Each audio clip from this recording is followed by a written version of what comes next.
Shalom, saya ingin menyapa sahabat Hope Channel Indonesia dimanapun Anda berada. Selamat malam dan selamat datang dalam acara Obsesi Hati. Obrolan seputar suami istri yang sehat dan rohani. Hope Channel Indonesia, televisi yang mengubah hidup Anda. Bersama saya, Dian Pangandaheng, yang akan membuka acara ini. Bagaimana kabarnya para pemirsa Hope Channel Indonesia? Kami harap dan kami doakan Anda semua berada dalam keadaan baik-baik saja. Sekalipun Anda merasa tidak baik-baik saja, Anda berada dalam acara yang tepat. Karena acara ini akan membahas seputar persoalan rumah tangga. Dan seperti biasa, narasumber kita yaitu Pendeta Jonathan Kuntaraf dan Ibu Kathleen Kuntaraf yang akan memberikan materi. Dan juga ada moderator kita yaitu Bapak Leo dan Ibu Fitri Sumampau Sitorus. Anda bisa menyaksikan program ini melalui TV kabel IndiHome channel 870, melalui parabola dan juga media sosial Hope Channel Indonesia di Facebook ataupun YouTube. Jika Anda punya pertanyaan, bisa langsung komen di live chat yang telah tersedia. Tanpa berlama-lama lagi, saya ingin menyapa moderator kita pada malam hari ini, Bapak Leo dan Ibu Fitri. Selamat malam. Selamat malam. Selamat malam, selamat bertemu kembali untuk program Obsesi Hati. Saya serahkan acara ini kepada Bapak dan Ibu. Baik, terima kasih Dian Pangandaheng yang telah membuka acara Obsesi Hati kita pada malam hari ini dari Studio Hope Channel Indonesia yang ada di Jakarta. Malam ini kita akan masuk ke episode yang sudah 107 yang setahu saya ya. Dan judulnya masih lanjutan dari episode minggu lalu. Ya. Apa judulnya kita? Keuangan Keluarga Mapan Part 3. Dan ini part terakhir sepertinya ya, untuk berbicara mengenai keuangan keluarga mapan. Betul. Ya, kita percaya dengan pertolongan Tuhan, para pemirsa Hope Channel telah mengikuti yang part 1, part 2, dan malam ini akan semakin dilengkapi ya. Tentunya pembahasan yang kita akan tunggu-tunggu dari narasumber kita, Pendeta dan Ibu Pendeta Kuntaraf, yang ada di North Carolina, Amerika Serikat. Ya. Sebelum kita memulai acara Obsesi Hati malam ini, kita akan mendengarkan ayat tema yang terdapat di dalam Ulangan 8 ayat 18. Ulangan 8 ayat 18. Demikian firman Tuhan. Tetapi haruslah engkau ingat kepada Tuhan Allahmu, sebab dialah yang memberikan kepadamu kekuatan untuk memperoleh kekayaan, dengan maksud meneguhkan perjanjian yang diikrarkannya dengan sumpah kepada nenek moyangmu seperti sekarang ini. Mari kita sama-sama tunduk kepala dan berdoa. Bapa di surga, puji syukur atas segala berkat kasih karunia Engkau berikan kepada kami, di mana pada malam hari ini kami dapat berkumpul kembali untuk mengikuti acara Obsesi Hati. Berkati acara dapat berjalan dengan baik dan lancar dari awal hingga akhirnya. Berkati semua jaringan internet. Berkati semua peralatan yang dipakai agar itu semua dapat dipergunakan dengan baik untuk menjadi kemuliaan bagi nama Tuhan. Berkati juga pendeta dan Ibu Pendeta Kuntaraf sebagai narasumber kami, berikan hikmat kebijaksanaan dari surga kepada mereka agar dapat menyampaikan pelajaran yang penting bagi kami, para pemirsa. Jadilah kehendak-Mu atas kami, bukan kehendak kami Tuhan. Mohon ampun atas segala dosa dan pelanggaran kami. Dalam nama Yesus kami berdoa. Amin. Amin. Diingatkan kepada para pemirsa Hope Channel Indonesia, kalau saudara punya pertanyaan seputar rumah tangga, atau hal-hal yang berhubungan dengan hubungan sosial juga, pada tetangga, kepada mertua, kepada orang tua, saudara boleh tuliskan pertanyaan saudara ke nomor call center Hope Channel Indonesia, nomornya ada di layar kaca Anda, atau saudara juga bisa menuliskannya di akun media sosial daripada Hope Channel, yaitu di YouTube dan juga Facebook. Saudara tidak perlu tulis nama saudara, tapi tuliskan saja pertanyaan yang ingin saudara tanyakan. Baik, tidak berlama-lama lagi, kita akan menyapa narasumber kita yang ada dari North Carolina, Amerika Serikat. Shalom, Pendeta, Ibu Pendeta. Halo, Leo dan Fitri dan seluruh pemirsa. Selamat pagi di Amerika ya. Ya, selamat pagi masih dan selamat malam di Selamat malam Indonesia. di Indonesia dan di belahan dunia lain. Ya. Senang sekali melihat pendeta dan ibu pendeta sehat-sehat ya, tetap ceria. Puji Tuhan. Ya, walaupun kami tahu Ibu Pendeta dan Ibu Pendeta baru mendarat di North Carolina ya, masih jet lag ya mungkin Apa ya. namanya, baru-baru ini perjalanan panjang gitu ya, Perjalanan tapi panjang. tetap bersedia dan Melayani siap-sedia ya, untuk luar melayani. biasa. Ya. Ya Tuhan, lumayan cukup tidur 3 jam pagi ini. Oke, baik, silakan Pendeta dan Ibu Pendeta untuk membawakan pembahasannya. Silakan. Baik pemirsa yang berbahagia, kita akan mempelajari kembali kepada keuangan keluarga mapan yang ketiga. Dengan sendirinya Anda menghendaki keluarga yang mapan secara keuangan dan dalam segala macam hal. Dan Tuhan juga menghendaki supaya Anda mempunyai keluarga yang keuangan yang mapan ya. Itulah sebabnya telah dibaca tadi dari Ulangan 8 ayat 18. Kita coba baca kembali. Tapi haruslah engkau ingat kepada Tuhan Allahmu, dialah yang memberikan kepadamu kekuatan untuk memperoleh kekayaan dengan maksud mendegukan perjanjian dan diikrarkannya dengan sumpah kepada nenek moyangmu seperti sekarang ini.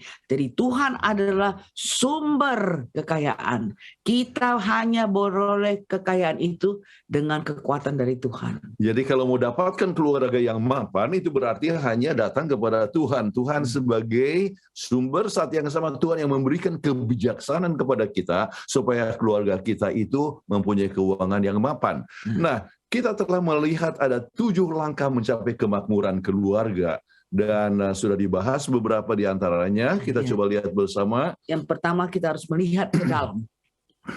Kemudian kita harus jujur. Ketiga kita harus mengendalikan. Kemudian melakukan yang baik. Do good. Apa yang dimaksudkan do good itu? Kita akan terangkan ini kali apa artinya do good ya.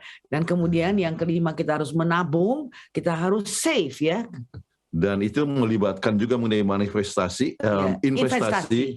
Kemudian bertanggung jawab. Ya. Dan yang ketujuh adalah beristirahat. Apa maksudnya beristirahat kita akan terangkan nanti. Nah sekarang kita sudah belajar 3 yang pertama. Nah sekarang 4 ini kita akan coba gabung menjadi 1 ya. Sebab kita mempunyai banyak topik yang lain yang kita coba berikan kepada pemirsa. Jadi kita akan coba gabung dan mudah-mudahan kita akan cukup waktu. Nah itu prinsip yang keempat, do good. Apa yang dimaksud dengan do good ini? Kita coba lihat dari latar belakangnya, prinsip Alkitab dalam pemikiran kemakmuran. Ya. Nah, apa yang disebutkan latar belakang? Ya, apa yang dimaksudkan dengan langkah do good? Do good itu adalah singkatan do get out of debt. Artinya keluarlah, lepaskanlah diri dari utang. Jadi bagaimanapun Anda punya keadaan ya, Anda harus do Bebaskan. good. Ya, do get out of debt. Artinya Anda harus melepaskan diri daripada hutang. Yang kecil ataupun besar Anda harus berusaha, itu yang Anda harus selesaikan. Mengapa? Ya. Sebab kita tahu bahwa masalah hutang adalah masalah global. Di mana-mana pun orang berutang, ya. Di mana-mana orang berutang, bahkan dalam masa muda punya banyak hutang sebab terlalu kepengen jadi cepat kaya. Ya, atau sesuatu yang belum waktunya kita ingin dapat dan kita harus berhutang. Iya. Kemudian termasuk banyak orang yang harus sekolah dan tidak punya keuangan, jadi harus membeli atau misalnya asuransi pendidikan dan harus mengeluarkan banyak biaya atau berhutang untuk pendidikannya. Jadi kita harus berusaha untuk melepaskan diri daripada hutang. Itu latar belakang yang kita coba pelajari. Kemudian hal yang kita coba lihat lebih lanjut dari latar belakang ini adalah sebagai berikut. Ya, untuk bebas hutang ada beberapa hal yang harus diingat. Yang pertama kita harus mengakui bahwa ini adalah masa yang di luar pengendalian kita. It's out of our control. Jadi Anda kadang-kadang tidak mau untuk berhutang, tetapi keadaan yang menyebabkan Anda harus berhutang. Jadi Anda harus mengakui ini, kemudian Anda harus mengadakan komitmen untuk bertindak, yaitu bertindak apa? Mau bebas dari hutang. Do good, get out of that, ya. Sekali Anda telah bebas hutang, Anda baru bisa menolong orang lain. Bagaimana kita mau menolong orang lain kalau kita masih sendiri masih berhutang? Nah, itu adalah satu hal yang penting sekali. Jadi jangan menyalahkan seorang pun mengapa Anda berhutang. Ya, jangan salahkan pasangan Anda atau anak Anda atau kenyataannya. Yang jelas adalah oleh sebab kita punya income terbatas, pengeluaran banyak, harga barang makin meningkat. Jadi kadang-kadang tanpa terasa kita harus berhutang. Nah sekarang ya kita datang kepada ayat Alkitab di dalam Matius pasal yang ke-10 ayat yang ke-8. Kamu telah memperolehnya dengan cuma-cuma, karena itu berikanlah pula dengan cuma-cuma. Nah, kita mau supaya kita menjadi orang yang dapat memberi kepada orang lain. Nah, itu Jadi saluran berkat. Saluran berkat. Kenapa? Sebab Tuhan sudah memberikan kepada kita dengan cuma-cuma. Nah, sekarang kita mau coba cerita dari seorang yang bernama Osceola McCarthy. Ya. Ini satu cerita yang sangat-sangat heran. Saya sendiri waktu pertama kali mendengarnya itu saya sangat terpesona melihatnya. Sebab Osceola McCarthy ini adalah seorang yang kerja keras, ya. Tapi dia biarpun kerja keras, dia itu selalu dapat menabung. dapat menabung, dan dia selalu setia dalam perkara-perkara yang kecil, ya. Nah, sebetulnya ceritanya itu panjang sekali. Ya. Kami punya seminar khusus tentang Osceola McCarthy ini, ya. Namun kita tahu bahwa ternyata dia yang pekerjaannya itu adalah tukang setrika. Iya. Hanya tukang setrika saja. Cuci pakaian. Tetapi dia bisa menabung daripada uangnya, dan dia yang tidak pernah masuk ke perguruan tinggi telah membuat kaget dunia, khususnya di Amerika. Kenapa? Karena Ia dapat menyumbangkan berapa? 280.000. Itu yang dia kumpul seumur hidup dia, dan dia sumbang ke sekolah yang dia tidak pernah kunjungi. Nah, luar biasa sekali. Dan dia telah menabung 280.000, kemudian ia memberikan 150.000 untuk sekolah di Mississippi ini. Ya. Kemudian oleh sebab itu ia telah beritanya sudah sangat viral sekali, viral sekali. Melalui ABC, ya, CNN, NBC, BET, kemudian MTV, ya.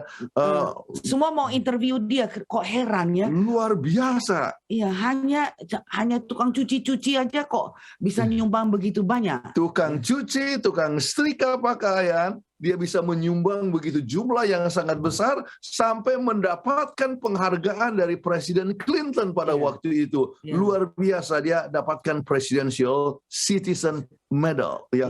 Luar biasa sekali. Nah, kalau begitu kita lihat bahwa menabung itu satu hal yang sangat penting sekali, walaupun mungkin income kita kecil, ya. Tapi apa yang kita harus buat dengan tabungan itu? Nah, itulah sebabnya kita mau coba bahas lebih lanjut tentang pentingnya keuangan Anda. Ya, pentingnya keuangan kita dan pentingnya kita supaya bisa masing-masing menjadi keluarga yang mapan.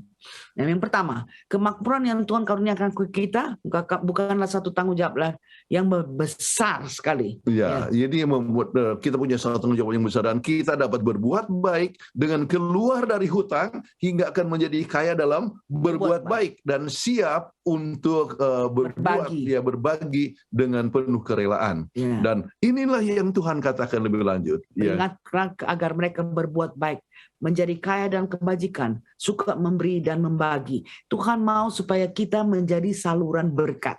Bukan kita simpan-simpan keuangan itu untuk kita, tapi kita bisa juga menolong orang lain. Jadi kalau Tuhan memberikan kepada kita berkat, Tuhan mau kita bagikan, dan itu menyebabkan berlipat gandanya akan keuangan kita. Sebab kita tidak bisa mengalahkan Tuhan dalam memberi. Kita beri, Tuhan berikan Tuhan lagi. akan memberikan. Kita beri, Tuhan akan berikan Jadi lagi. pengalaman daripada sekolah itu jelas sekali, luar biasa sekali. Nah sekarang berkat Tuhan itu datang dari tangan manusia. Ia mengajarkan kita untuk melihat setiap orang yang membutuhkan sebagai sesama manusia yang membutuhkan kasih sayang kita. Kepada yang telah mendapatkan berkat, kita patut jadi berkat. Lebih banyak menerima berkat, lebih banyak yang kita dapat bagian kepada yang membutuhkannya. Jadi jangan kita sampai boleh katakan hanya selfish, ya. Ingat diri kita sendiri dapat berkat itu kita tidak mau salurkan kepada orang lain. Dan kadang-kadang itu jadi berkat itu terhenti kalau kita hanya sampai di kita saja. Tetapi kita harus menyalurkan itu berkat kepada orang lain. Jadi untuk itu, ya, petunjuk untuk keuangan Anda, kredit adalah alat untuk menolong orang membangun kemakmuran dengan cepat. Namun, Jikalau terlalu banyak kredit, Anda akan kehilangan kemakmuran Anda. Ya, Anda bayar semua dengan kredit Credit dan card. sebagainya. Anda cukup seperti orang yang lain mapan, yang ya. mapan. Tetapi Anda berhutang dan itu menghasilkan bunga, menyebabkan Anda harus bayar banyak bunga. Ya. Menggunakan kredit atau meminjam uang yang Anda tidak memiliki tidak akan menguntungkan dalam keadaan seperti ini. Ingat bahwa kredit card itu apalagi kalau dibayar dengan minimal. Ya, dibayar yang minimal itu terus interestnya akan bertambah. Interestnya tinggi, apa yang dibeli mempunyai depresiasi yang cepat. Misalnya Apalagi Anda beli mobil, ya. sebentar saja keluar dari garasi sudah langsung harganya turun. Ya, setiap mobil yang keluar dari showroom langsung turun dia punya nilainya. Ya. Jadi Anda tidak punya cukup penghasilan untuk membayar hutang Anda. Dan ini merupakan sesuatu permasalahan.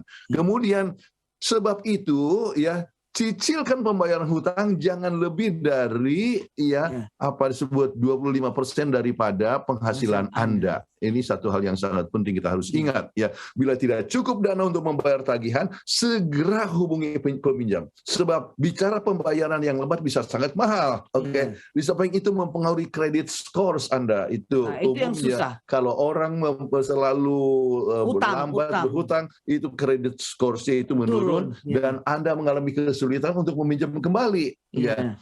Pembayaran yang lambat dapat menyebabkan kita kehilangan kepercayaan sebab orang katakan, oh ini adalah tidak klien yang baik ya. Itulah sebabnya kalau kita mau tidak cukup uang, kita harus langsung hubungi yang peminjam itu. Dan jadi ingat juga pastikan bahwa pembayaran bulanan tidak melebihi income setiap bulan ya. Penting untuk tidak membayar lebih besar daripada income. Kenapa? Anda akan menjadi keleleran. Akhirnya Anda hutang lagi ya. Jadi itu satu hal yang sangat penting. Jadi untuk ini ada petunjuk untuk membayar hutang. Oke, sebab ingat do good ya, do out of debt ya. Yaitu keluar daripada hutang. Ada 7 perkara yang harus diingat. Yes. Yang pertama, ambil tekad menyelesaikan hutang mulai dari hutang yang terkecil sehingga terasa ada insentif untuk membayar hutang yang lain. Kalau terlalu banyak utang, kita terus rasanya dengan depresi. Aduh, sudah depresi ya. Jadi yang kecil-kecil selesaikan lebih dahulu. Ya. Terus kemudian selesaikan utang dari yang interest tertinggi, kemudian yang terendah. Jadi kita bisa lihat bahwa itu akan menolong dalam kita untuk do good ya. Get out of that. Oke, kemudian tetap membayar hutang, namun bayar hanya yang minimum kecuali hutang yang bunganya tinggi. Ya, jadi bunga yang tinggi secepatnya Anda selesaikan, kemudian yang lain mungkin harus minimum. Kenapa? Sebab Anda ingat Anda juga punya kebutuhan. Jangan sampai Anda membuat hutang yang baru. Oke. Ya. Untuk bunga yang tertinggi bayar angsuran, tetapi tambah jumlahnya hingga mempercepat lunasnya. Jadi jangan kita pikir sudah itu aja diperlukan, nggak usah lagi kita bayar. Tapi setiap ada ekstra kita bayar lebih banyak daripada yang harus kita bayar sehingga cepat lunasnya. Kita ambil contoh, kalau kita misalnya beli rumah ya di Amerika ini ya, orang bisa beli mortgage-nya itu 15 tahun atau 30 tahun. Kemudian pada saat kami meminjam juga uang untuk membeli rumah yang pertama, kemudian 15 tahun. Tetapi kami selalu bayar tambah dalam waktu 7-8 tahun sudah lunas. Ya. Jadi dan waktu itu nilai harga rumah itu jadi lebih meninggi. Jadi itulah sebabnya kami waktu dijual harganya lebih tinggi dan bisa membantu misalnya panti asuhan ataupun proyek seperti yang di Manado kita punya untuk para pengungsi ya, dan sebagainya. Dan dengan kegiatan ini maka ternyata Tuhan melibatkan dana lebih banyak lagi. Okay. Yeah. Baik. Kemudian kembali ke awal lagi ya. Jadi artinya kembali untuk menyelesaikan akan hutang yang ada dengan bunga yang tertinggi. Negosiasi untuk dapatkan pengurangan bunga ini kadang-kadang bisa terjadi ya. Kalau misalnya Anda menunjukkan akan berbagai macam masalah yang terjadi, bisa adakan satu negosiasi. Kemudian salah satu yang baik adalah menggunakan home equity loan untuk membayar hutang karat kredit ya. Ini terutama di US ya. Kan kita ada punya rumah ya. Rumah itu bisa menjadi jaminan.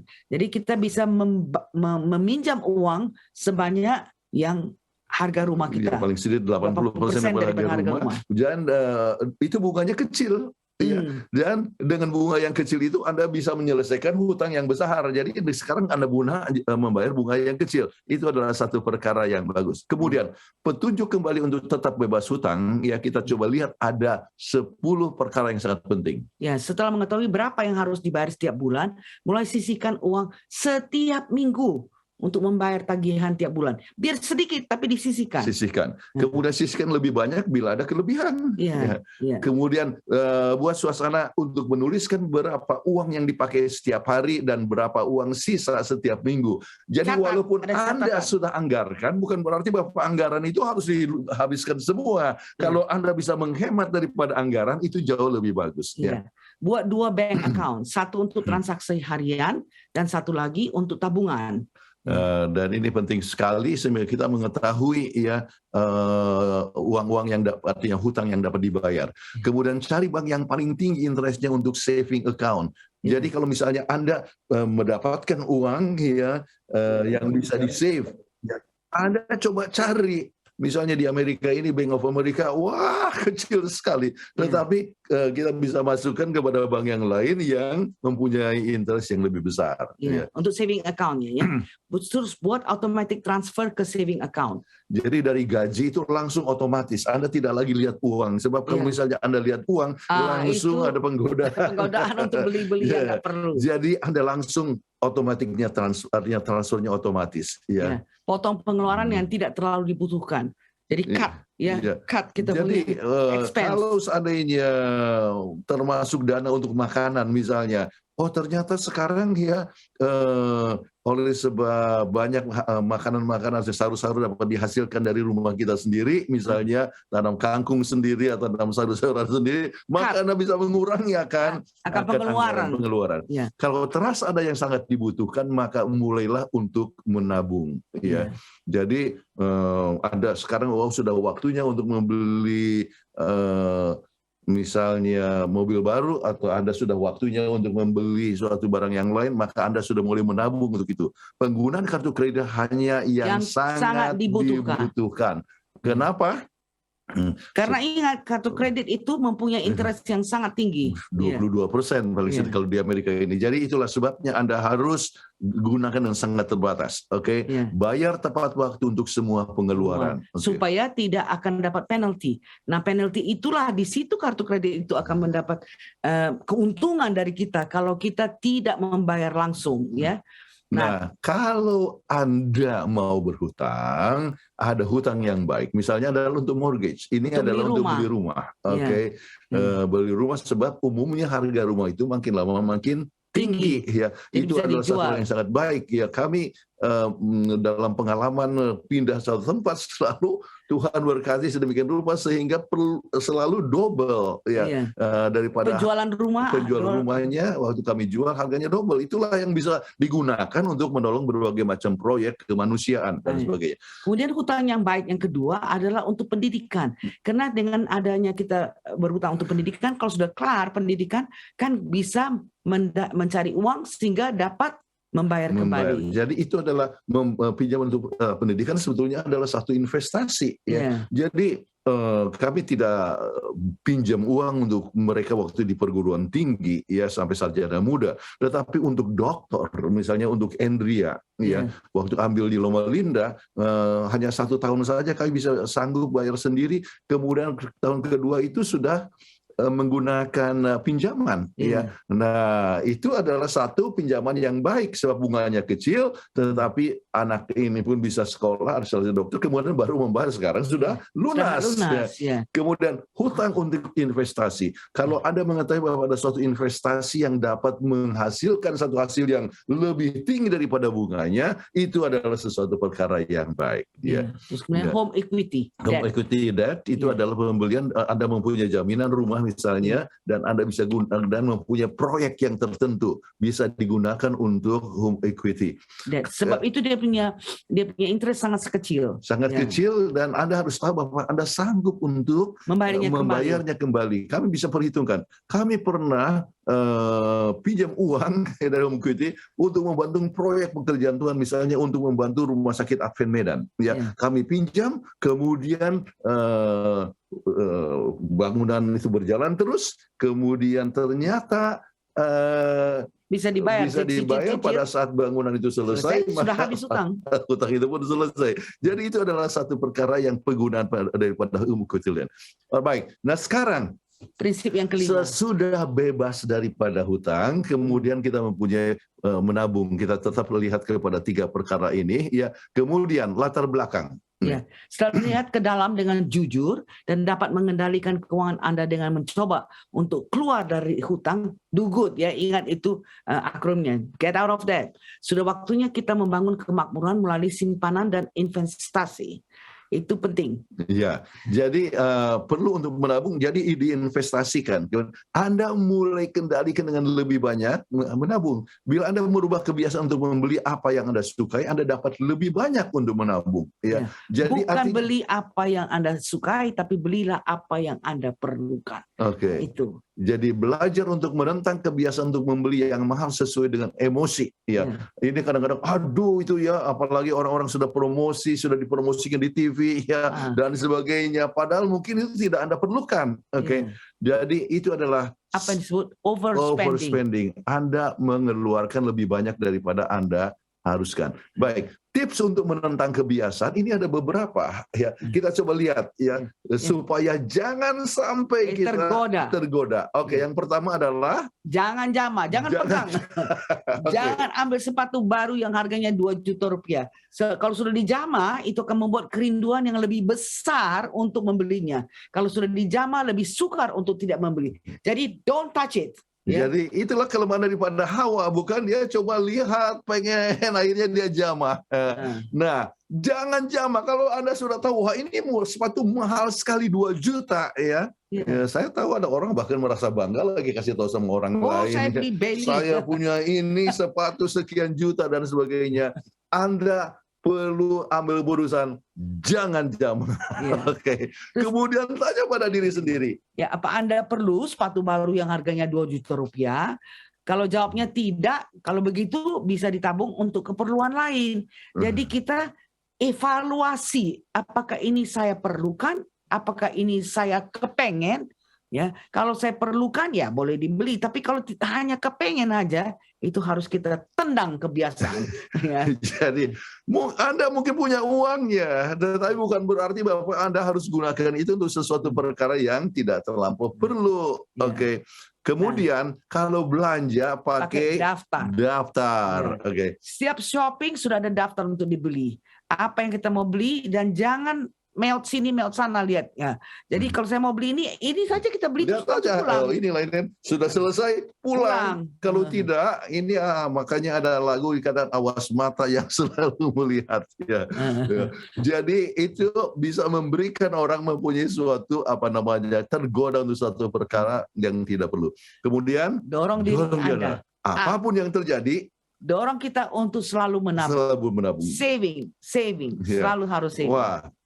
Kami sama-sama pegawai mission, artinya kerja untuk misi sebagai pendeta atau dokter, tetapi gaji kan sangat terbatas. Namun tetap berusaha. Waktu kami di Unai Cisarua, tetap kami siapkan untuk menabung, ya, tetap menabung walaupun income itu kecil. Jadi kita harus selalu untuk mendorong menabung satu sama lain.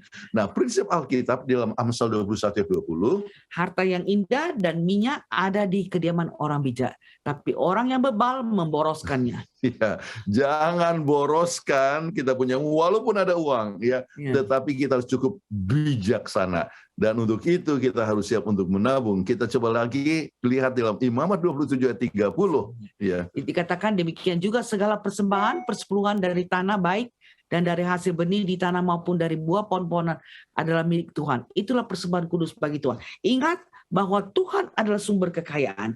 Kalau kita dapat uang, kita jangan lupa untuk bukan bayar perpuluhan, tapi mengembalikan. Dan kalau kita bekerja sama dengan Tuhan, maka kita akan merasa heran melihat berkat-berkat Tuhan. Perlu diingat, persepuluhan adalah milik milik Tuhan, harus dikembalikan kepada Tuhan. Setelah persepuluhan dikembalikan kepada Tuhan, bukan berarti kita memboroskan uang yang sisa semena-mena, tetapi kita harus gunakan ya Dengan sebaik-baiknya. dengan sebijaksana mungkin. Oke.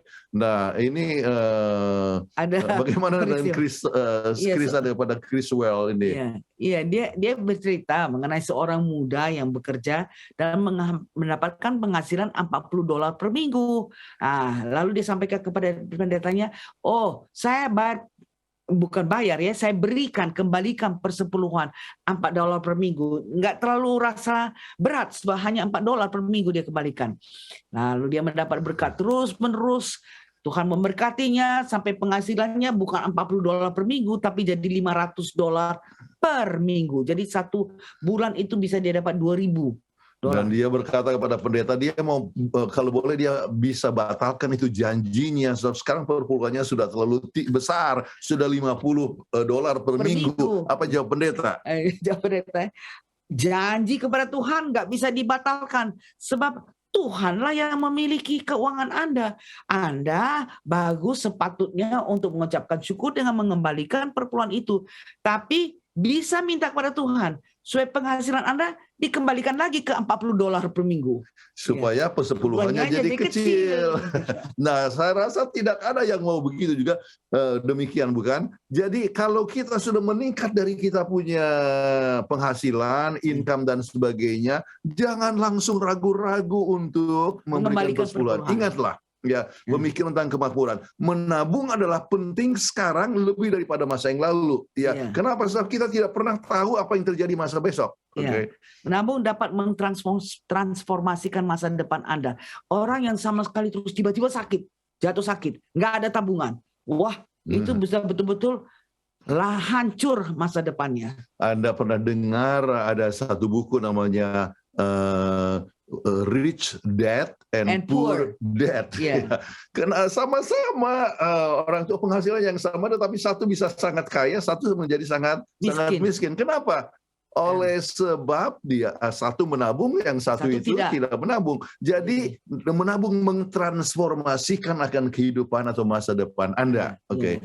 Masalah banyak orang adalah masalah pengeluaran, bukan masalah menabung. Terlalu banyak yang mau dia kepengen, ya. Semua dia lihat ini, dia beli. Dia lihat ini, dia beli. Jadi pengeluarannya terlalu besar. Jadi banyak yang hidup dari gaji ke gaji. Begitu terima gaji langsung pakai, kemudian habis lagi. Bahkan sebelum akhir bulan sudah habis. Ya, padahal yang kita harus buat itu justru adalah harus mulai menabung lebih dahulu pada saat menerima akan gaji.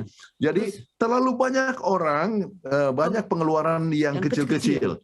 Misalnya pergi ke manicure lah, untuk tangannya dipakai kutex lah, atau pedicure lah, atau pergi ke salon lah, atau makan di luar. Nah, itu menambah pengeluaran. Kan makan di luar itu mahal. Kita bisa masak sendiri, jadi supaya kurang pengeluaran. Ada yang beli lipstick ya, yang mahal-mahal ya. Padahal Kathleen sudah dari zaman purbakala nggak pernah pakai lipstick. Kecuali kalau jadi uang untuk lipstick misalnya bisa digunakan untuk menabung atau untuk keperluan yang lain. Baik, membatasi pengeluaran tersebut di sana sini akan menyebabkan penghematan yang dapat ditabung untuk mengubah masa depan. Itu sangat penting sekali. Oke. Kemudian kembali, kemakmuran bukan datang tiba-tiba. Ya, tidak bisa. Itu kalau kita tidak tahu menghandle kita punya keuangan, jangan harapkan kita akan makmur. Oke. Diperlukan waktu, perencanaan, dan membuat keputusan yang bijaksana, kesabaran dan disiplin berdasarkan prioritas yang dibuat. Ya, banyak. Saya tahu ada satu keluarga yang selalu makan di restoran. Sebentar ke restoran. Kenapa dia malas masak? Ke restoran, pakai kredit card, dananya tidak ada. Akhirnya bertumbuk-tumbuk. Waduh, kasihan sekali. Sampai jadi pahit. Pahit sekali, sampai hampir mereka bercerai. Karena harus jual rumah, dan ini sebab sama sekali tidak ada lagi uang savingnya. Rancangan gagal kalau tidak ada pertimbangan, tetapi terlaksana kalau penasehat banyak. Jadi kita perlu untuk menabung itu, misalnya investasi, perlu kita penasehat. Kita harus, untuk mencapai kemakmuran perlu hidup dengan anggaran dan mempunyai anggaran yang ditujukan untuk menabung agar uang Anda akan bertumbuh. Kalau tidak ada saving, Anda akan hanya hidup dari gaji satu ke jadi gaji yang lain. Oke, misalnya kalau kerja lembur, tabung pendapatan dari kerja lembur. Ya, lebih lama Anda menabung, lebih banyak pertumbuhannya. Sebab itu lebih cepat menabung, lebih bagus. Jadi jangan pikir, oh nantilah kalau saya sudah 50 tahun baru menabung. Kalau Anda mulai menabung pada usia yang sangat muda, begitu Anda sudah menikah, kemudian mulai menyisihkan dana untuk tabungan, maka ini akan lebih cepat sekali dia punya turnover, artinya untuk masa depan Anda akan lebih baik. Kemudian kita lihat ayat Amsal 28 ayat 8. Orang yang memperbanyak hartanya dengan riba dan bunga uang, mengumpulkan itu untuk orang-orang yang mempunyai belas kasihan kepada orang-orang yang lemah. Kalau kita mempunyai uang lebih banyak, maka kita dapat menolong orang lain. Kalau enggak, kita enggak ada dana untuk menolong orang lain. Oke, uang Anda menghasilkan uang bila Anda beli sekarang dan besok dijual dengan harga yang lebih tinggi. Oke, jadi Anda harus cukup bijaksana dalam membeli sesuatu untuk investment. Oke, tidak perlu tinggi untuk berinvestasi ya. Bisa mulai dengan $25 aja. Anda mungkin $25, hitunglah 1 juta ya. Anda sudah bisa diinvestasikan itu, oke? Terus membangun kemakmuran bukan berarti mendapatkan lotre. Justru kalau kita lihat ya, dipelajari orang yang menang lotre itu akan berakhir jauh lebih miskin sebelum dia dapat lotre. Kenapa? Karena dia tidak bisa handle, dia tidak bisa tahu caranya untuk mengolah uang yang diterima dengan begitu banyak. Itu berdasarkan akan penelitian ya. Selalu akhirnya berhutang dengan lebih banyak padahal mereka sudah menang lotre. Jadi jangan harapkan untuk dapatkan menang lotre, tetapi Anda gunakan mulai investasi dengan baik. Yang terbaik adalah jangka panjang. Kami artinya kepada cucu-cucu, kalau kita sebutkanlah kasih angpau ya. Kemudian kami sampaikan ini untuk diinvestasikan untuk masa depan. Oke. Untuk dia punya education, pendidikannya. Kemudian kita ingat, menabung adalah sebagai suatu prioritas ya. Jangan lupa sebelum menabung ikuti 5 langkah sebelumnya. Ya, kita sudah bahas mengenai 5 langkah ya. Kemudian artinya perlu ada anggaran, bayar tagihan, praktekkan pengenalan kartu kredit, belajar untuk hidup dengan dana yang ada. Oke. Jangan kita hidup lebih daripada income kita. Itu yang sangat menyusahkan kehidupannya. Tidak realitas ya. Perlu juga untuk dana untuk masa darurat sebelum membuat rencana investasi jangka panjang. Kita bisa sakit tiba-tiba aja. Bisa langsung jatuh, patah kaki, bisa langsung dapat stroke dan sebagainya. Itu perlu dana. Jadi kita perlu untuk saving. Ya, jadi itu adalah sesuatu perkara yang telah disisihkan di samping akan dana yang lain. Buat tabungan lebih besar daripada tabungan untuk pensiun. Oke. Kenapa? Oleh sebab ada kadang-kadang perusahaan itu memberikan dana untuk pensiun, maka kita bisa menambahkan untuk dana untuk persentasenya, sehingga dengan demikian maka itu akan bermultiplikasi. Oke. Perlu membayar untuk Anda sendiri sebelum membayar tagihan. Ya, artinya kebutuhan-kebutuhan Anda bayar, kemudian ya Anda bisa mengeluarkan tabungan. Baik. Siapa orang terkaya di USA? Ya. Kelompok 1% terkaya di USA menabung 20% dari penghasilan mereka. Ya, ini sangat penting untuk disadari ya. 1% terkaya. Kenapa? Mereka bisa menabung untuk sampai 20%. Kemudian, jika kalau Anda masuk kelompok 1% tertinggi ya, kalau Anda mau masuk dalam 1% yang tertinggi, tabunglah apa? 20% dari penghasilan Anda. Ini adalah satu hal yang Anda sudah mulai dari sejak kerja pertama. Oke. Sejak married ya, sejak perkawinan ya. Dan kita taruh di tempat yang memberikan bunga tertinggi. Iya. Kemudian sesudah itu baru ya diinvestasikan di dalam bentuk berbagai macam investasi ya. Tetapi pertama dengan bank lebih dahulu ya. Oke. Kemudian ingat Amsal 14 ayat 23 katakan dalam tiap jerih payah ada keuntungan. Tapi kata-kata belaka mendatangkan kekurangan saja. Jadi kita harus dengan penuh jerih payah untuk mengadakan saving.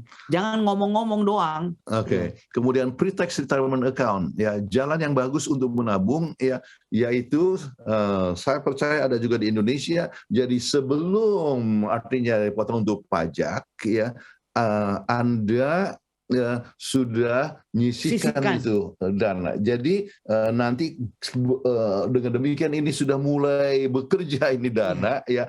Kemudian pada saat Anda pensiun, Anda pensiun, Anda dapatkan dana yang jauh lebih besar dan dari situ baru dapatkan untuk dia punya tax ya. tapi sering orang pakai ini. Jadi sama sekali uang pensiun ini jangan dipakai. Malahan ada kita punya teman ya, dia remortgage-nya itu, wah dapat uang banyak, pergi keliling Eropa dan sebagainya. Loh, bukan dia investasikan, bukan dia tabung untuk yang lain, tapi pergi dulu keluar keliling. Dan waktu pulang harga rumah jatuh, Ya. kemudian dia tidak sanggup untuk bayar. Ya, itu sedih. ada masalah sekali. Oke, penting sebelum investasi. Ya, Ya, konsultasi kepada financial planner. Ya, Jadi, sebab perlu seperti prinsip Alkitab kita perlu nasihat. Oke, jadi itu sangat penting sekali untuk mereka yang cukup bijaksana di dalam memberikan pandangan. ya, baca bank buku atau artikel mengenai investasi. Jadi kita sudah kira-kira agak tahu mana yang perlu kita investasikan. Iya, untuk jangka pendek, jangka panjang. Kemudian kalau Anda berusia masih muda, ya, maka Anda bisa dapatkan investasi Ya, yang yang jangka jangka panjang. Sehingga sebab ini investasi itu adalah satu perkara yang naik turun. Ya. Ya. Kalau jangka pendek selalu wah ini susah. Tapi kalau jangka panjang kita lihat naik turun, tapi trennya akan terus. Akan naik. Ya. Kemudian buat research online melalui internet tentang masalah investasi ini. Ya. Ini penting sekali. Kemudian lihat statistik dari suatu dana dalam waktu beberapa tahun terakhir. Jadi Anda bisa lihat yang mana kira-kira yang bagus dan sebagainya, dan itulah yang Anda bisa masukkan uang, investasikan. Mengenal dasar strategi daripada investasi. Apa itunya strategi investasi? Ya, kalau misalnya konservatif portfolio 20%, 50%, 30%. Iya, kemudian balance portfolio 50, 40, 30, kemudian growth portfolio yaitu 70, 25, 5%. Ya, agresif itu adalah 85%. Ini berhubungan dengan apa namanya dana yang ditaruh ya untuk sesuatu perkara yang agresif ya, ataupun sesuatu perkara agresif ya yang bisa kelihatan resikonya itu tinggi ya, tetapi ada kemungkinan juga ya mendapatkan keuntungan besar tetapi juga kerugian besar. Jadi itu haruslah suatu perkara yang lebih jangka panjang. Oke. Itulah sebabnya perlu untuk konsultasi kepada financial planner. Iya. Financial planner akan memberikan kepada Anda di mana cara yang terbaik ya. Kemudian sekarang untuk memiliki rumah ya, strategi untuk memiliki rumah itu bagaimana? Memiliki anggaran dan praktekkan pengendalian kartu kredit yang baik. Jadi Anda harus menyisihkan dana untuk pembelian rumah ya. Lunasi pinjaman dan tagihan kartu kredit. Itu ingat selalu, kartu kredit itu mempunyai interest yang sangat tinggi. Jadi itu yang harus dilunasi dulu. Kemudian berusaha agar komentar buruk mengenai kartu kredit bisa dibersihkan. Yang dimaksudkan itu adalah komentar itu adalah report, credit report ya. Bagi mereka yang selalu menunggak kredit reportnya, itu akibatnya komentarnya buruk. Ya. Credit score-nya jelek. Credit score-nya jelek. Jadi itulah yang harus dihindarkan ya. Kemudian membuat tabungan sebagai prioritas. Walaupun bagaimana, dan kita selalu anjurkan paling sedikit 20% adalah Anda tabung. Ya. Kepada mereka kami berikan counseling ya, kepada mereka yang premarital counseling selalu menganjurkan buat anggaran dan 20% itu haruslah untuk ditabung. Dan yang premarital counseling itu buat anggaran ya, yang wanita yang mau jadi istri buat dia punya anggaran sendiri, dan yang laki-laki buat anggaran sendiri, baru nanti disatukan ya, sebab kadang-kadang prioritas dari istri dan suami itu berbeda. Kemudian satu faktor yang sangat penting, Anda harus mempunyai dana darurat ya, yang bisa nilainya itu sekitar 6 bulan pengeluaran. Jadi kalau terjadi misalnya kecelakaan dan sebagainya, Anda sudah ada dana darurat. Jadi ini adalah di samping uang ya yang Anda simpan untuk investasi ya. Jadi itu harus diingat. Oke. Nah sekarang kita mungkin kita teruskan dulu. Oke, ini kita akan main cepat, bertanggung jawab. Oke. Sekarang Ya. Kita bertanggung jawab kepada siapa? Kalau kita lihat di dalam Roma 13 ayat 7, bayarlah kepada semua orang apa yang harus kamu bayar. Pajak kepada orang yang berhak menerima pajak, cukai kepada orang yang berhak menerima cukai, rasa takut kepada orang yang berhak menerima rasa takut, dan hormat kepada orang yang berhak menerima hormat. Oke, dan ini satu hal yang sangat penting sekali adalah ayat berikut ya dalam 1 Timotius 5 ayat 8. Ya, Oke. tapi jika ada seorang yang tidak memeliharakan sanak saudaranya, apalagi seisi rumahnya, orang itu murtad dan lebih buruk dari orang yang tidak beriman. Jadi kalau gitu tanggung jawab itu kepada siapa? Kepada keluarga Saudara-saudara. kita. Nah, apa yang terjadi adalah kalau kita meninggal ya kita harus bertanggung jawab juga bahwa anak kita atau keluarga kita tidak akan keleleran. Itu poinnya. Oke. Jadi tetapi harus kita tahu satu standar yang tak dapat ditawar. Apa standarnya? Ya, bahwa Tuhan itu memiliki semuanya. Pekerjaan Tuhan harus didukung oleh umat Tuhan. Kalau kita tidak mendukung pekerjaan Tuhan, siapa lagi yang akan mendukungnya? Oke, pekerjaan Tuhan harus didukung oleh umat Tuhan. Iya. Tuhan menghendaki agar semua orang bertanggung jawab. Ya. Tidak peduli Anda kaya atau miskin, kita semua bertanggung jawab. Jangan pikir, oh itu adalah tanggung jawab orang kaya saja. Ya. Tetapi Tuhan menghendaki semua orang bertanggung jawab. Ya. Kemudian Kehendak Tuhan ialah kita dapat memberi dengan bijaksana dan penuh kedermawanan. kalau kita memberi jangan ngomel-ngomel. Saya tahu orang kalau sudah memberi masih juga ngomel-ngomel. Ya, jangan ngomel. Oke, memberilah dengan penuh sukacita. Kemudian Tuhan menghendaki komitmen yang sama, bukan jumlah yang sama. Ya. Komitmen yang sama apa? 10% ya dalam persepuluhan itu milik Tuhan.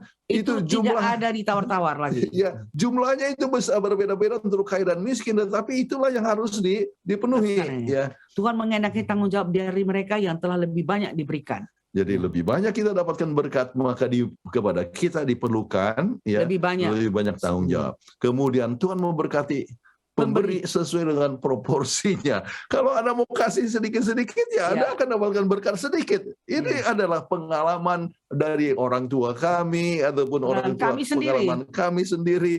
Jadi itu tidak pernah salah. Oke. Kemudian tanggung jawab yang penting untuk keluarga. Misalnya perlu ada surat warisan atau surat ahli waris. Ya. Supaya kalau terjadi apa-apa dengan kita, anak kita jangan menderita.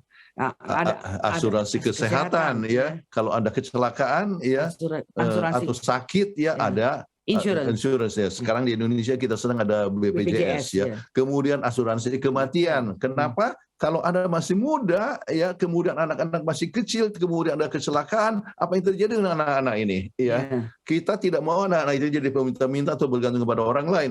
Perlu ada asuransi kematian atau asuransi kecelakaan. Atau cacat dan sebagainya. Jadi sekarang kami tidak ada asuransi kematian lagi. Kenapa? Sebab anak-anak sudah besar, mereka sudah bisa berdiri sendiri. Kami tidak ada lagi asuransi kematian.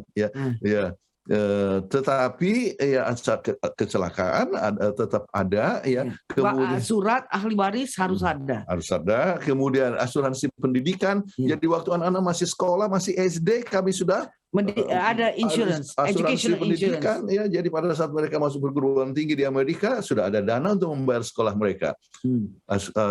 Asuransi kecelakaan yang berkepanjangan ini berbicara kadang-kadang ada orang yang harus cacat dan di nursing home seumur hidup ya. Jadi itu perlu ada insurance. Oke. Nah, sekarang waktu kita main cepat ya, beristirahat. Prinsip yang ketujuh adalah beristirahat. Apa yang dimaksud dengan beristirahat? Ya, beristirahat adalah pemberian Allah dan apa yang kita buat dengan beristirahat adalah pemberian kita kepada Allah. Jadi bukan sekedar tidur aja, apa yang kita lakukan selagi kita sudah mencapai apa yang kita inginkan. Dari beristirahat yang maksudnya adalah menyerahkan situasi keuangan kita kepada pemeliharaan dan perlindungan Tuhan. Jadi kita tidak perlu takut. Dan sama seperti Tuhan telah memberikan hari Sabat. Kita coba lihat Keluaran 23:12. 6 hari lamanya engkau melakukan pekerjaanmu, tetapi pada hari ketujuh haruslah engkau berhenti supaya lembu dan keledaimu tidak bekerja dan supaya anak budakmu perempuan dan orang asing melepaskan lelah.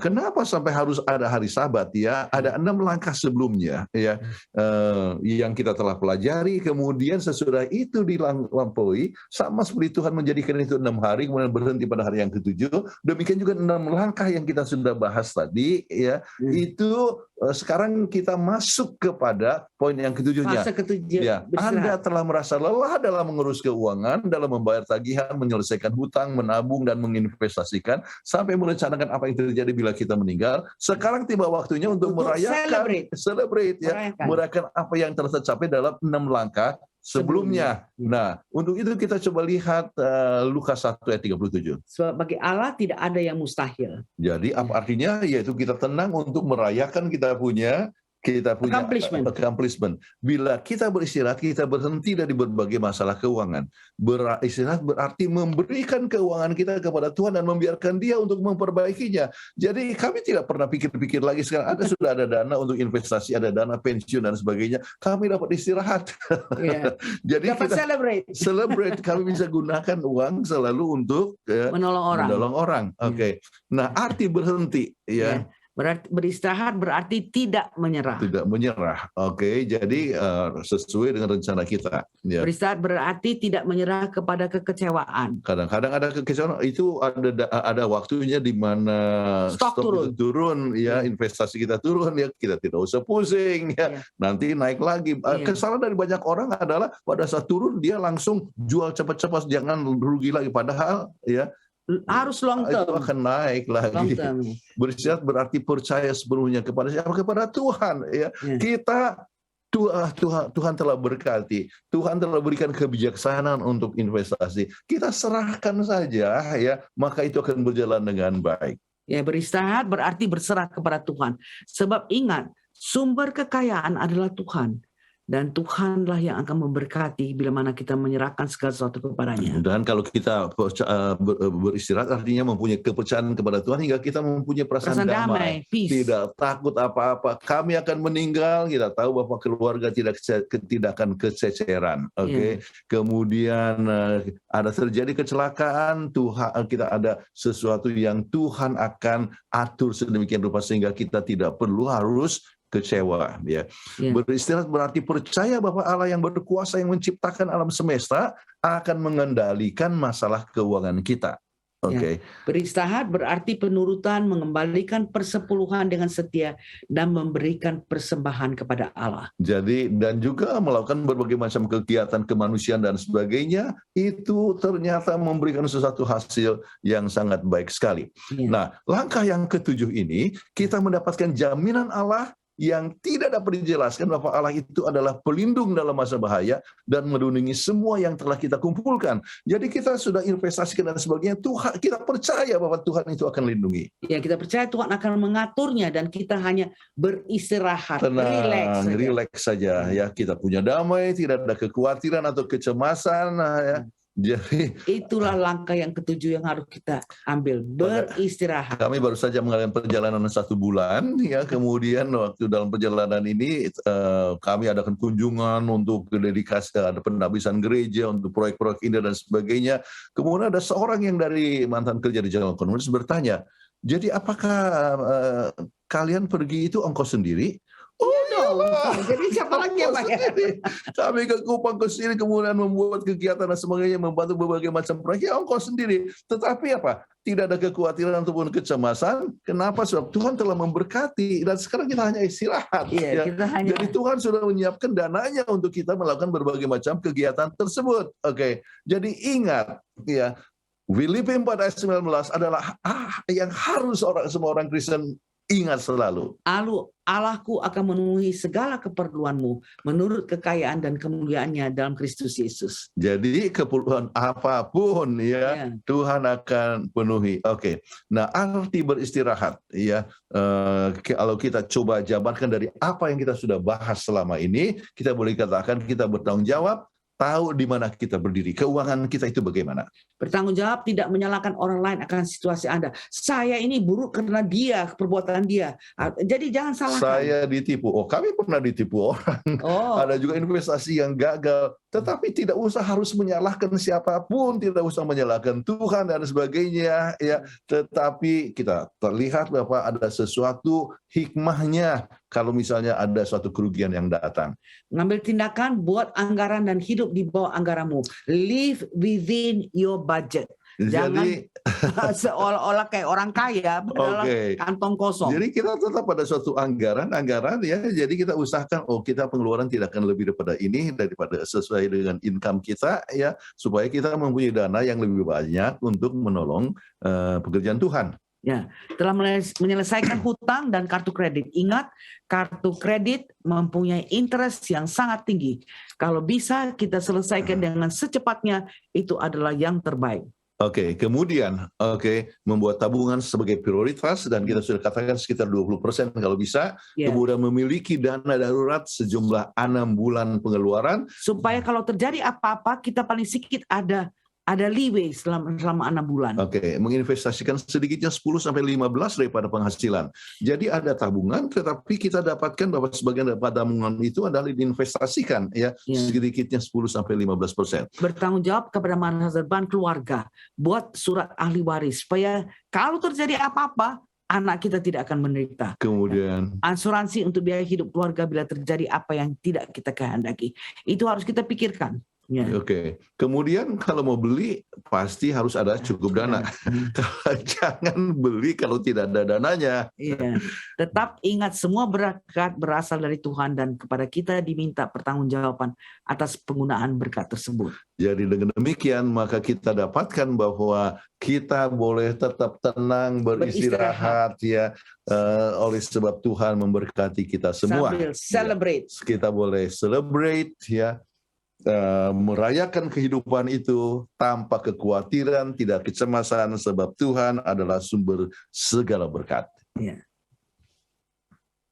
Baik, ya, amin. Terima kasih banyak untuk pembahasannya, luar biasa ya. Detail sekali ya memang, karena ini memakan waktu cukup panjang, tapi memang pembahasan ini sangat bagus ya.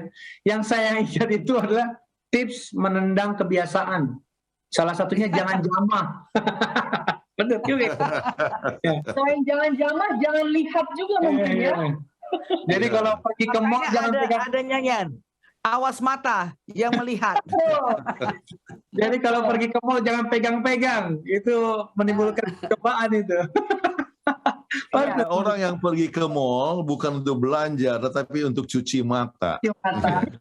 Tetapi akibatnya ya tergoda ya kan, akhirnya membeli sesuatu yang tidak ya diperlukan. tidak terlalu diperlukan. Betul. Yang berikut tadi yang saya ingat betul. Nah ini kita puji Tuhan kita harus praktekkan sih.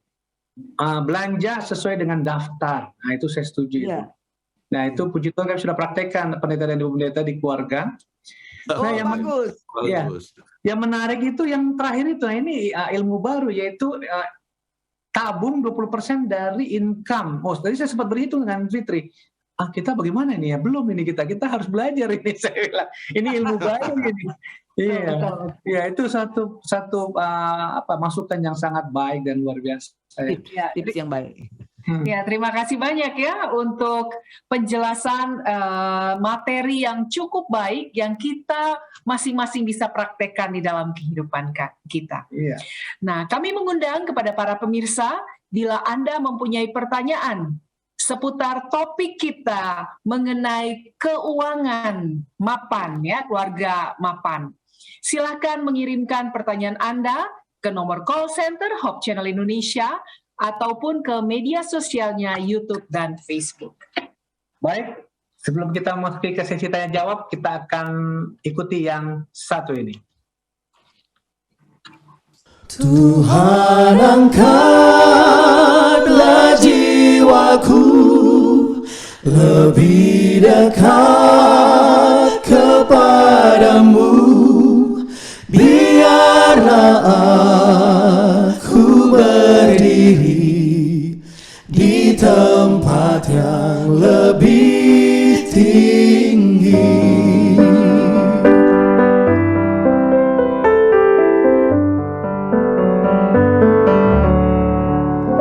Di tempat yang lebih tinggi, aku rindu mau berdiri. Tuhan angkatlah jiwaku ke tempat yang tinggi itu. Tuhan angkatlah jiwaku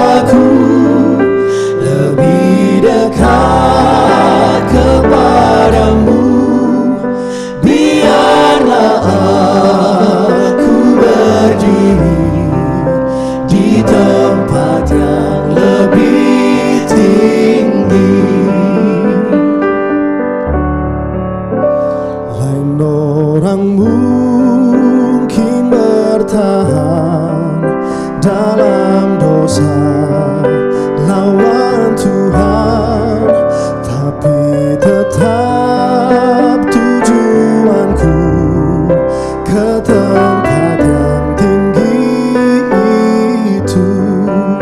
Tuhan, angkatlah jiwaku lebih dekat kepadamu.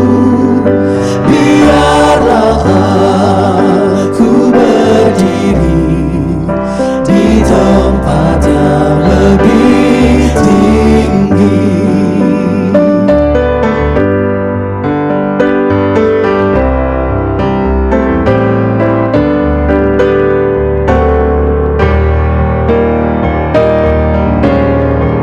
Aku mendaki gunungnya dan lihat cahaya mulia yang Tuhan pimpinlah aku ke tempat yang tinggi itu. Tuhan, angkatlah jiwaku lebih dekat kepadamu. Biarlah aku berdiri di tempat yang lebih tinggi. Tuhan, angkatlah jiwaku lebih dekat kepadamu. Biarlah aku berdiri di tempat yang lebih tinggi.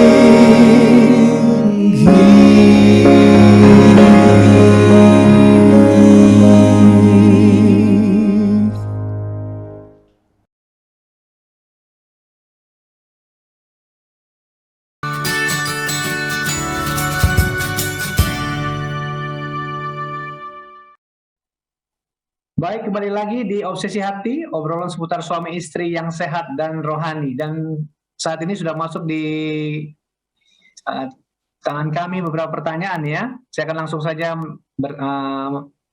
memberikan pertanyaan pertama kepada pendeta dan ibu pendeta.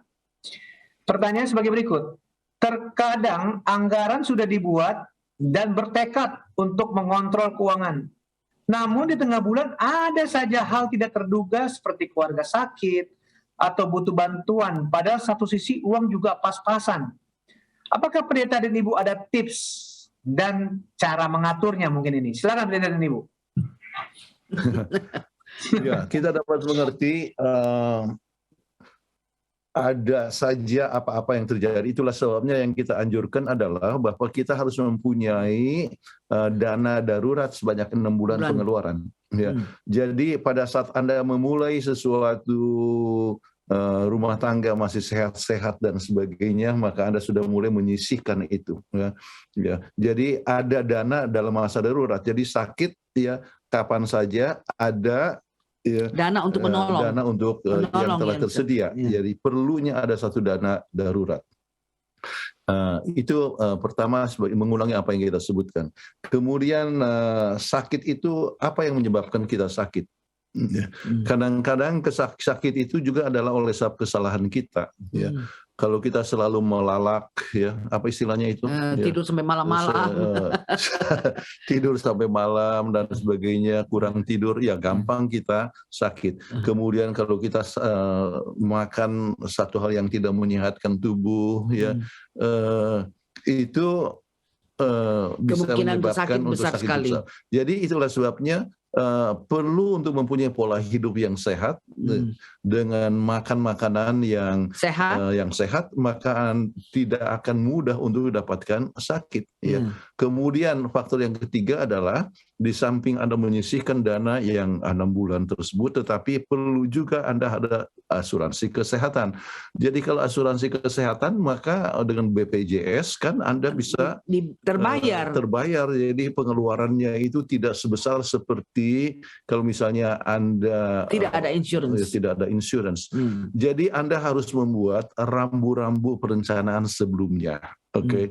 Jadi sudah ada dana darurat, kemudian pola hidup, kemudian adanya asuransi kesehatan, ya, dan sebagainya. Itu hal yang sangat penting yang sudah Anda harus buat sebelumnya. Baik. Terima kasih Terima kasih. banyak untuk tipsnya ya, sangat-sangat menolong itu. Ya memang ini yang saya suka dari pendeta walaupun lama tinggal di Amerika, tidak pernah lupa kampung halaman. Ada istilah-istilah orang Batak keluar. Jadi kalau Hope Channel harus ada subtitle yang keluar istilah melalak tadi ya. Ya. Itu masalah Medan itu harus ada subtitlenya, banyak mungkin. Tapi saya senang karena pendeta dan ibu ini tidak pernah lupa kampung halaman ya, walaupun lama tinggal di Amerika. Masih tahu istilah melalak gitu. Melalak, tidur sampai malam. Sebab Iya, begadang, bahasa Indonesia begadang. Iya. kalau perlu baca lagi ulang itu celebration ya, kan kita sudah memberikan resep bagaimana untuk hidup sehat, dan salah satu diantaranya adalah R, artinya rest, dan rest ya. itu perlu kita hidup untuk tidur pada waktunya. Kalau kita tidur jauh sesudah matahari, sesudah midnight, maka kita punya growth hormone akan berkurang dan kita punya imunitas akan berkurang dan sebagainya. Jadi itulah yang perlu dilihat kembali oleh siapa yang menanyakan pertanyaan ini. Baik. Terima kasih banyak. Kita masuk ke pertanyaan berikutnya. Saya punya hutang banyak sekali sampai penagih datang ke rumah. Lalu saya kabur dari rumah, tinggalkan keluarga saya. Bagaimana caranya saya bisa lunasi hutang-hutang tersebut? Waduh, Silakan cerita dari Bu ya. kasihan juga keluarganya ini. Sekarang kalau seandainya untuk keluarga baru dan sebagainya, ya, harus berpikir kenapa Anda harus berhutang. Ya. Ya, ada orang berhutang untuk menikah, ya. Dan sesudah menikah dan dia bikin pesta besar, Rame, hebat sekali. Sesudah itu baru mau bayar hutang dan minta bantuan sama saya untuk bayar hutangnya. Ya. Terus saya kan, maafkan saya tidak bisa membantu untuk hal yang seperti itu. Ya, kenapa setiap orang harus bertanggung jawab dengan perencanaannya? Orang menikah tidak harus Terus bikin mesti mewah-mewah. Tidak perlu harus pergi di Shangri-La ataupun gedung-gedung yang besar di Hilton ya untuk menikah, kemudian dengan cara berhutang dengan harapan bahwa angpaunya bisa menutup akan hutang itu. Ya. Nah, bisa saja seorang menikah di gereja kemudian kemudian bikin potluck, oke, atau resepsinya sederhana aja di kelas gereja, artinya di ruangan khusus ya. Tidak harus ya. Jadi sekarang tidak tahu kenapa Anda berhutang banyak itu apa ya. Saya ingin disebutkan satu kalimat, orang berhutang tidak sabar. Okay. Jadi sebelum waktunya Anda coba membeli, jadi akibatnya ya itu menyebabkan Anda kesulitan untuk membayarnya. Nah sekarang ada hutang yang memang sukar sekali untuk dihindarkan. Misalnya seperti tadi sakit ya. Jadi kalau tidak ada BPJS, sebetulnya kalau sudah perencanaan sebelumnya ada BPJS maka tidak perlu harus dikhawatirkan ya. Tetapi anggaplah ada sesuatu musibah yang begitu besar mengeluarkan banyak biaya sehingga semua simpanan itu habis ya. Jadi masih ada hutang ya. Maka Anda berbicara tentang bagaimana membayar hutang-hutang yang banyak itu. Maka dengan sendirinya Anda harus bekerja ya untuk membayar, untuk mendapatkan hasil yang lebih baik ya. Kemudian Anda sering harus lembur ya untuk Extra income. mendapatkan extra income, ya. Dan hutang itu Anda harus bayar, ya, daripada harus kabur, ya. Iya, kasihan keluarganya nanti yang menghadapinya. Ya, jadi Anda tidak bertanggung jawab, ya, memberikan tanggung jawab kepada orang lain, jadi keluarga yang bertanggung jawab dan Anda kabur, ya. Anda yang berhutang, Anda yang harus bertanggung jawab, dan Anda harus mengatakan terus terang bahwa Anda masih belum bisa sanggup untuk membayarnya, dan Anda harus berusaha. Mungkin ya ada yang Anda harus jual. Oke. Mungkin ada yang Anda harus jual atau gadaikan. Kalau Anda ada mobil, ya, dan mungkin juga hutang harus beli mobil, ya, lebih bagus Anda naik angkot, ya. Jadi mengurangi biaya hidup, ya. Sebab punya kendaraan itu kan ada asuransinya, bahan bakarnya dan sebagainya, ya. Jadi Anda bisa mengurangi akan biaya hidup supaya dan menaikkan akan income Anda sehingga hutang itu dapat terbayar. Kemudian Anda bisa mengurangi biaya pengeluaran makan misalnya dengan bercocok tanam, oke. Jadi kami ke Indonesia juga kita pesan bibit-bibit, ada bibit kangkung, bibit bayam, bakcoy, apa semua kita beli. Kami bisa beli kangkung ataupun juga yang lain-lain sayur-sayuran di pasar, di supermarket, ya. Tetapi kami pikir ya bisa, kan orang bertanam tidak terlalu susah. Jangan kemudian kalau Anda punya rumah katakan, oh saya tidak punya tanahnya. Di pot. Anda bisa buat di pot. Kami tanam itu di pot. Oke. Jadi Anda bisa gunakan hidroponik misalnya.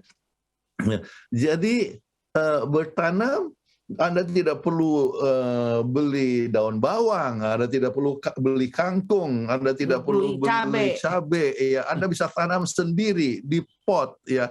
Jadi itu mengurangi Anda punya pengeluaran, sementara income Anda ditambah, ya, melalui lembur dan sebagainya. Hutang itu makin lama makin berkurang. Nah, anak-anak, ya, diajar untuk bekerja, ya. Saya SD sudah mulai bantu orang tua waktu bapak saya sakit, kemudian saya pergi untuk jualan, jual makanan dan sebagainya. Itu masih SD, Kemudian SMP saya tagih-tagih rekening, Jadi itu yang menolong saya juga supaya siap untuk jual buku, dan jual buku dari SMA sampai ke perguruan tinggi, sampai program master, sampai ambil S1 masih jual buku. Sampai S3. Sampai S3, ya. Kemudian sesudah selesai S3 sambil menunggu bayi lahir di Amerika, sudah kandungan istri saya sudah besar, saya pun jual buku, Jual buku sampai dari conference mau mengurus kami punya green card. Saya bilang, oh enggak usah green card. Karena katanya dia punya hasil bagus sekali, sampai naik dia punya income dari Jadi poinnya adalah anak-anak diajar kerja, keluarga juga bisa ikut berusaha, ya.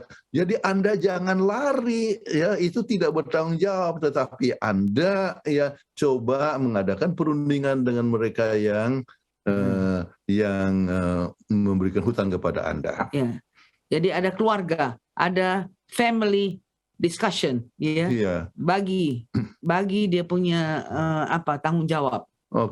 Jadi hal yang sederhana saja, ya. Anda punya misalnya istri, paling sedikit bisa jual buku, tidak usah harus keluar dari rumah, main telepon aja, ya. Ada buku yang baru, ya.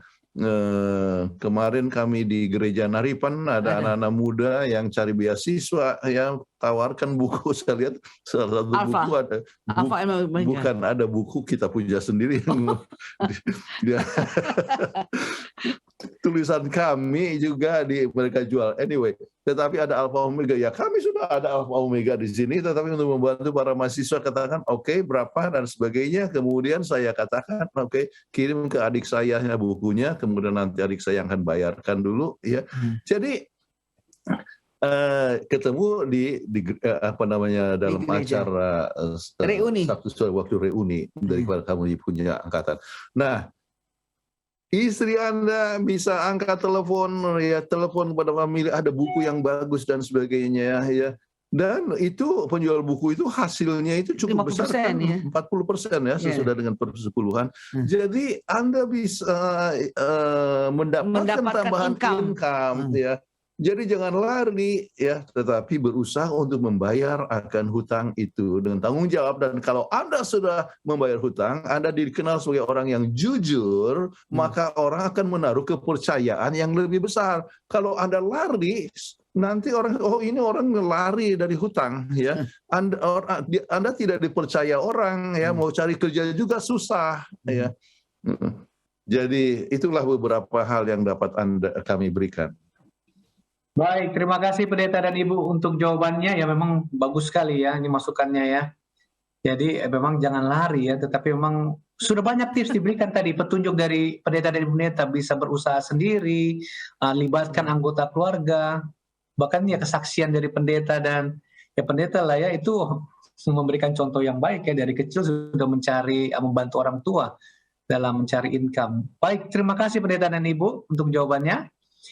Pertanyaan berikut, tadi saya dengar kalau kita harus memberikan persepuluhan. Kalau kita memberikan persepuluhan, berarti ada 10% uang yang seharusnya untuk kebutuhan jadi berkurang. Betul. Mengapa harus memberikan persepuluhan, sedangkan kebutuhan juga masih banyak? Wah ini, silakan Pendeta dan Ibu.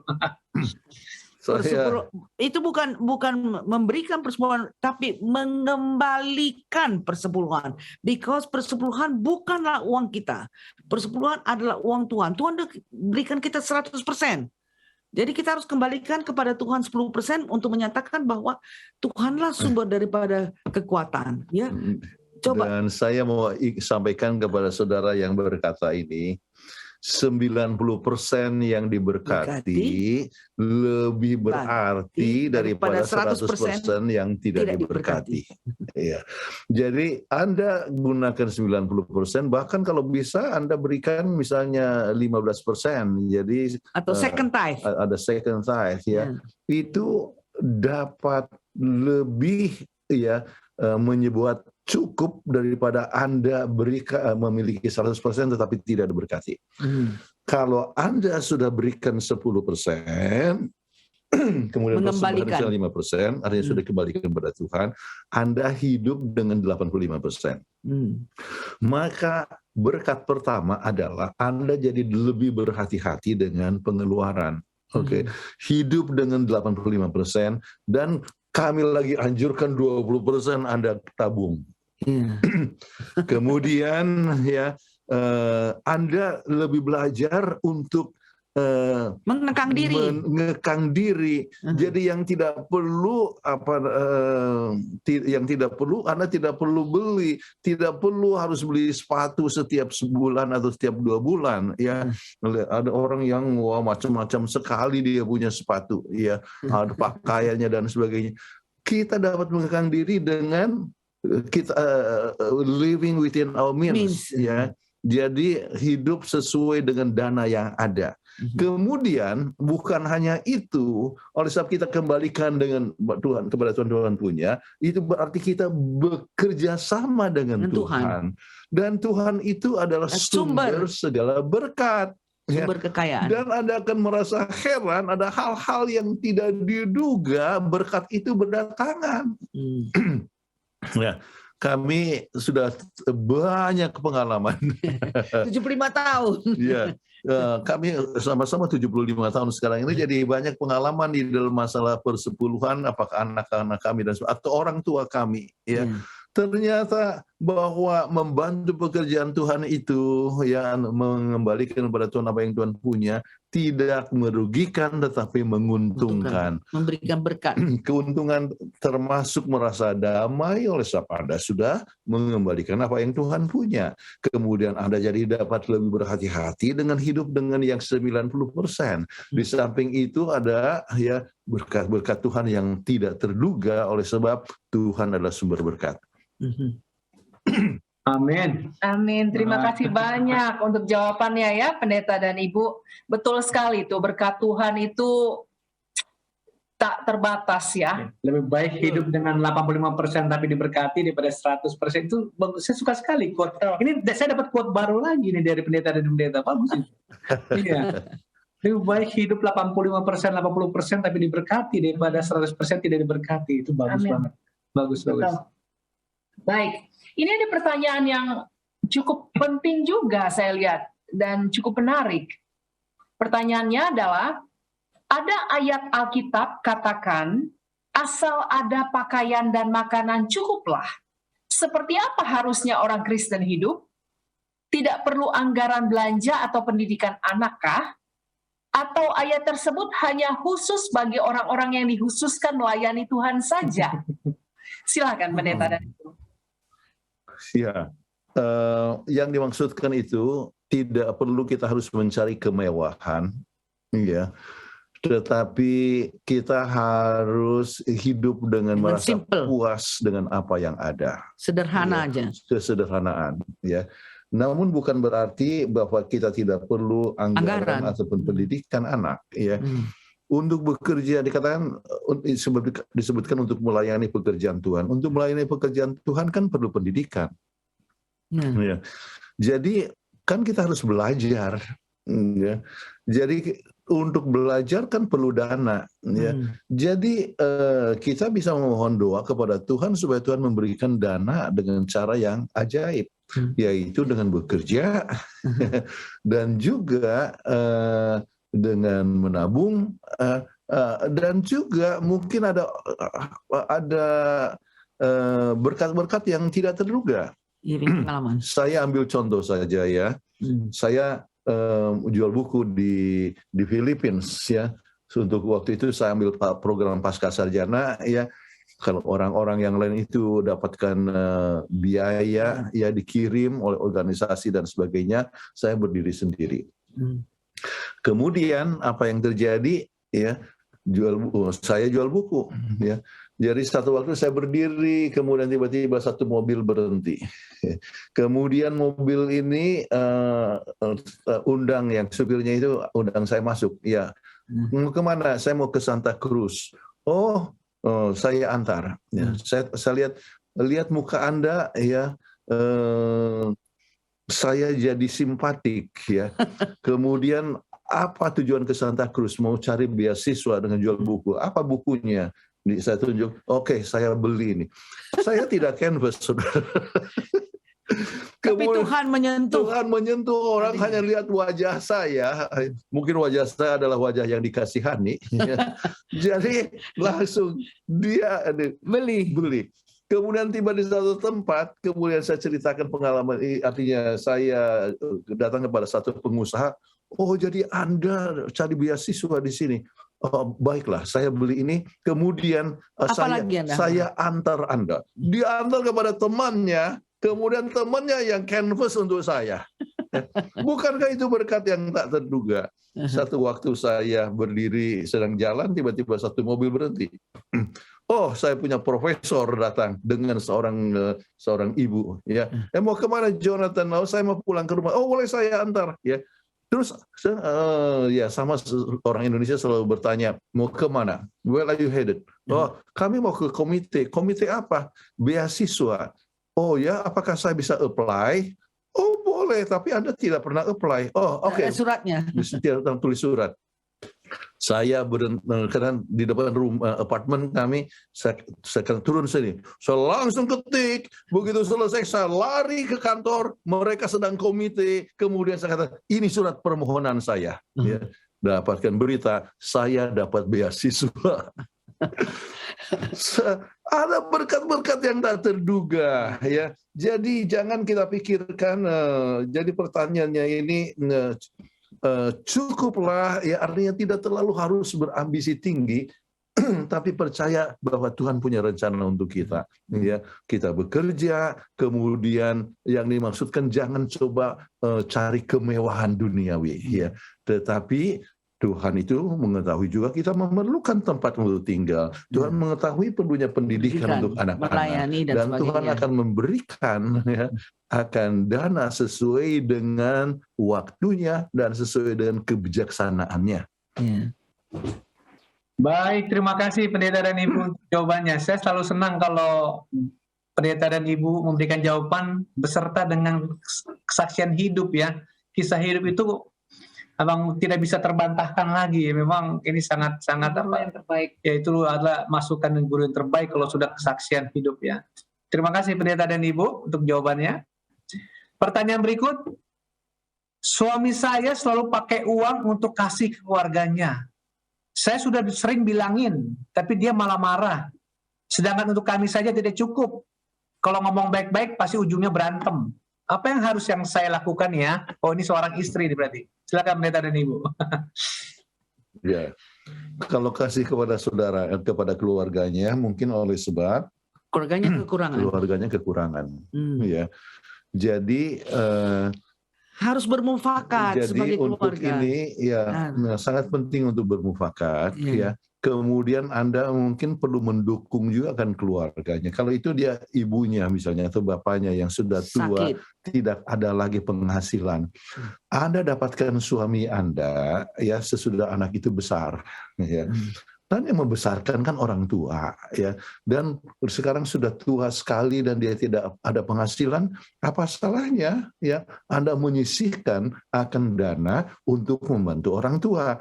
Jadi di dalam anggaran itu ya Anda anggarkan membantu untuk orang tua. Ya. Kemudian untuk Anda sendiri tidak cukup. Cukup itu adalah relatif. Ya. Cukup itu adalah sesuatu perkara yang relatif, yaitu mungkin Anda harus kurangi. Iya. Kalau rumah terlalu mahal misalnya untuk sewanya, ya mungkin harus yang lebih sederhana, lebih murah. Atau makanan ya Masak sendiri, masak lebih sendiri. murah. Saya sebutkan tadi misalnya menanam, oke. Satu perkara yang bagus untuk kita, kegiatan kita untuk lebih menambah income atau mengurangi biaya makan. Jadi soal itu tidak usah harus menjadi sumber pertengkaran, ya. Tetapi biarlah dirundingkan bersama-sama, diskusikan kalau membantu orang tua itu harus kira-kira berapa ya untuk diberikan ya. Jadi dianggarkan bersama-sama. Jadi dengan demikian maka Anda merasa senang juga bisa bantu orang tua kan. Mengucapkan terima kasih kepada orang tua yang sudah menjaga pasangan kita. Kita kan ketemu pasangan kita udah gede ya. Jadi kita harus berterima kasih bahwa orang tua itu yang menjaga anak itu nggak gede sendiri kan, dijaga oleh orang tua. Jadi tidak salah untuk dia membantu orang tuanya. Jadi hal yang menarik adalah bahwa oleh sebab orang tua Kathleen cukup ya, keluarga saya sederhana, maka dia yang selalu usulkan bantulah papa, mama. Jadi bantulah saudara. Ya. Jadi Anda bisa buat hal yang demikian, bantulah. Jadi kalau itu Anda tidak akan bertengkar, pasti suami akan senang. Ya. Jadi tapi Anda harus bersama-sama mengurangi diskusi bersama, mengurangi biaya hidup dan bagaimana menambah income. Ya. Jadi Anda mungkin di rumah, mungkin Anda sudah mulai angkat telepon jadi penjual buku dengan telepon ya dan sebagainya. Jadi banyak cara supaya kita bisa menambah kita punya penghasilan. Baik, terima kasih pendeta dan ibu pendeta untuk jawaban-jawabannya yang selalu luar biasa ya. Tetapi memang selalu di tengah pembahasan dan jawaban yang selalu diberikan yang menarik, waktu juga yang harus memisahkan kita ya. Waktunya sudah habis nih pendeta. Jadi silakan pendeta Kuntara untuk closing statement-nya. Silakan. Ya, Tuhan adalah sumber berkat. Untuk kecukupan dalam kebutuhan kita harus bekerja sama dengan Tuhan. Kembalikan kepada Tuhan apa yang Tuhan punya, tetapi kita juga harus bijaksana. Ya. Bijaksana, ya, kita harus pastikan bahwa hidup itu jangan sampai lebih besar daripada pengeluaran. Jangan lebih besar pasak daripada tiang. Yang lebih besar pasak daripada tiang. Jadi kita harus live within our means. Kemudian kita harus buang hutang sejauh mungkin, mulai menabung, investasikan, ya, ada dana darurat. Jadi kemudian buatlah segala keputusan itu bersama-sama di dalam keluarga yang sesuai dengan kehendak Tuhan. Ya, maka saya percaya dengan berbagai macam persiapan, perencanaan, maka Anda bisa tiba kepada tahap yang disebut istirahat. Istirahat dalam arti tidak usah pusing lagi, toh dana yang ada sudah cukup, kemudian kita pun hidup dalam kehidupan yang cukup, kita tidak perlu takut apa-apa, dan kita merasa berbahagia oleh sebab bisa membantu pekerjaan Tuhan. Kalau kita punya dana lebih, ya sesudah kita ada banyak hutang dan sudah terbayar, kita bisa selalu membantu pekerjaan Tuhan atau mereka yang kekurangan, dan Anda akan merasa heran bahwa kita tidak akan pernah kekurangan. Ya, kita akan selalu mendapatkan rezeki-rezeki yang tidak terduga. Ya, dan kami harapkan bahwa seluruh pemirsa mempunyai rumah tangga yang mapan dalam keuangan dan selalu berbahagia, ya, dalam segala situasi. Amin. Mengundang Pendeta Jonathan Kuntaraf untuk membawakan doa tutup. Bapa kami dalam surga, kami bersyukur sebab kami mempunyai Tuhan yang menjadi sumber daripada segala berkat. Kami tidak perlu takut, ya Tuhan, bagaimana kami hidup, ya, dan kami tidak perlu takut akan kebutuhan kami sebab Engkau adalah sumber berkat yang boleh memberikan berkat sesuai dengan kebutuhan kami masing-masing. Tuhan berkati kepada semua pemirsa supaya tetap cukup di dalam soal keuangan, ya, nama Tuhan dapat dimuliakan dan kami boleh menjadi berkat bagi sesama manusia. Kami mohonkan doa ini dalam nama Yesus Juru Selamat kami. Amin. Amin. Baik, terima kasih Pendeta dan Ibu Pendeta Kuntaraf untuk pembahasan dan juga jawaban-jawabannya. Sampai jumpa di episode mendatang, Senin depan. Dengan topik yang tidak kalah menariknya. Amin. Terima kasih. Baik, terima kasih. Tuhan berkati. Salam sehat selalu. Tuhan berkati. Pada saat ini kami kembalikan ke Studio Hope Channel Indonesia di Jakarta dengan Dian Pangandahe. Kami persilahkan Dian. Kami persilahkan kembali kepada Dian di Studio Hope Channel.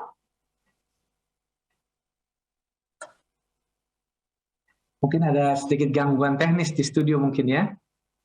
Ya. Baik, kami mengingatkan kembali kepada para pemirsa bahwa acara Obsesi Hati selalu disiarkan setiap hari Senin dari jam 19 sampai 20.30 waktu Indonesia bagian Barat. Jadi pastikan kita tetap mengikuti acara Obsesi Hati dengan banyak pelajaran-pelajaran yang pastinya berguna untuk kita. Amin. Baik, Dian, kami persilahkan. Terima kasih Bapak Leo dan Ibu Fitri yang telah memandu acara ini. Dan juga kami ucapkan terima kasih kepada Pendeta Jonathan Kuntaraf dan Ibu Katin Kuntaraf yang telah memberikan materi yang saya harap ini semua berharga dan kita dapat terapkan dalam kehidupan kita masing-masing.